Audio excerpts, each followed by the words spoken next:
Hey, Stewart's Chapel, this is Don Pierson, and this is Tuesday's devotion, and we continue our discussion about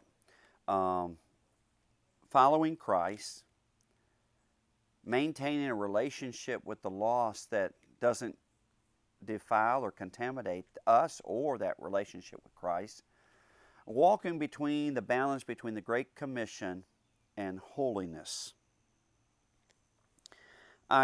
A few weeks ago, I think it's a few weeks ago, I'm not even positive, I read some verses in Proverbs and talked with you about wicked people or evil people. I don't want to repeat that devotion. I do want to read some of those passages again and then take you over to Revelation. In Proverbs chapter 1, verse 10, it says, "My son, if sinners entice you, do not consent." Do not consent. In Proverbs chapter 6, verse 12, "A worthless person, a wicked man, walks with a perverse mouth." A wicked person is a worthless man. In other words, he has no value in your life. He has no place in your life. He has no value to those who are walking in the kingdom. In Revelation, and you can see my Bible is kind of highlighted there. In Revelation chapter 2 and on into chapter 3, where he talks to the churches of Revelation, the 7 churches, he does something that, to be honest with you, we don't often know what to do with. For example, in chapter 2, verse 2, he says that you cannot bear those who are evil. And he praises them. I want you understand? He praises this church, the church of Ephesus, because they cannot bear those who are evil. That's interesting. In verse 6, he says, "You have this also to you. You hate the deeds of the Nicolaitans," which I also hate.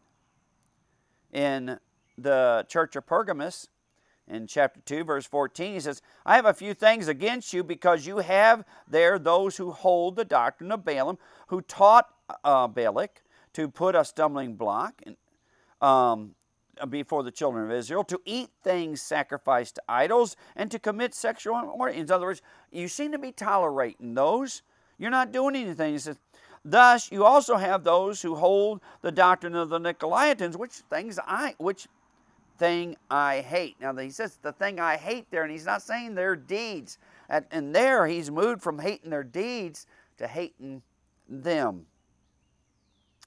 And then in chapter 2, verse 20, he says, "Nevertheless, I have a few things against you also, because you allow that woman Jezebel, who calls herself a prophetess, to teach and to seduce my servants to commit sexual immorality and eat things sacrificed to idols." In other words, you've got someone there that is telling you that it's okay. It's okay to have relationships that are immoral.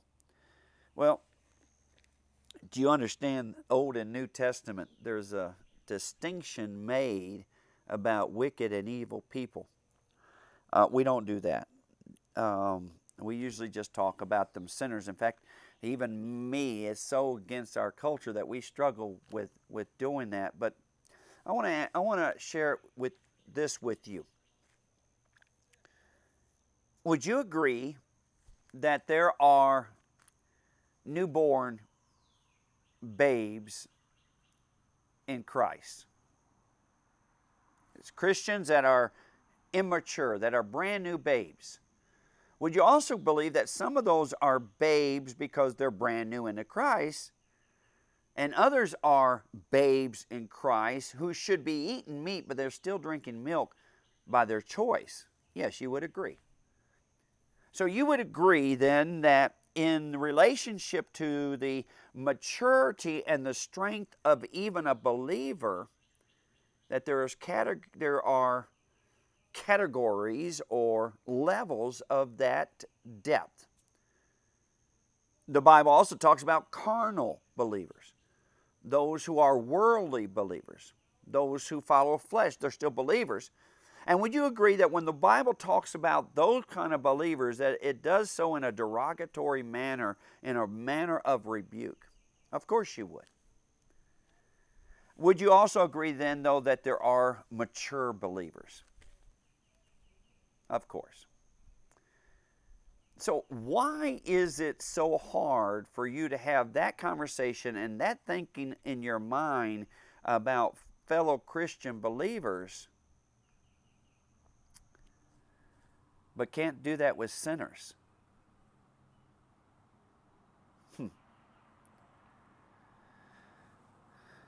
You see,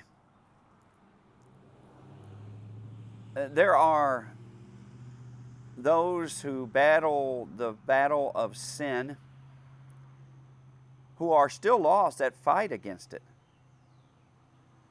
And then there are those who have given up the fight against sin and have abandoned themselves to it, and have abandoned themselves to it in every way.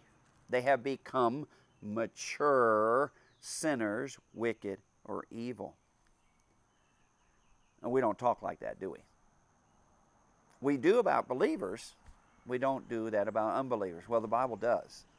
The Bible has that conversation about believers and about lost people.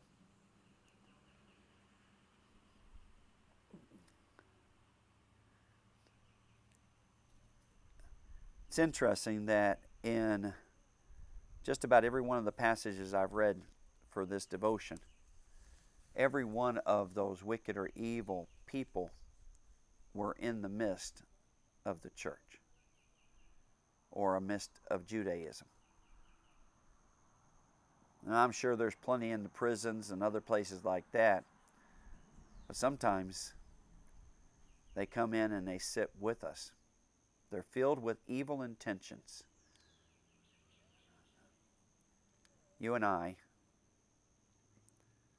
are to guard ourselves, for we do walk in the midst of wolves. Love you, Stewart's Chapel.